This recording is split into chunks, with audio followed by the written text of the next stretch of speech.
وأظلنا شهر السلام ضيف يزور بكل عام. أوقف النزيف، إنها كلمة لكنها فاجعة لكل أفراد الأسرة حين يسمعها الزوج لزوجته. إنها كلمة حطمت البيوت ويتمت القيم وفرقت الجموع وأسقطت الهيبة، وانتقلت الأسرة من بيت الدفء والحنان إلى عراء القر والحر، فدب الفشل عند كثير من أفراد الأسرة. كل ذلك أمام حماقة من لا يدرك من الزوجين خطر تلك الكلمة وآثرها.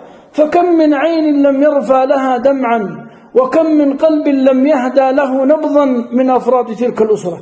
فهلا أوقفنا ذلك النزيف الأسري بتحكيم عقولنا رجالا ونساء، رحمة بالرضع واحتراما للركع، واقتداء بهدي سيد المرسلين صلى الله عليه وسلم حين أرشد بقوله: أبغض الحلال عند الله الطلاق، إنها كلمة الطلاق. فهلا أوقفنا ذلك النزيف.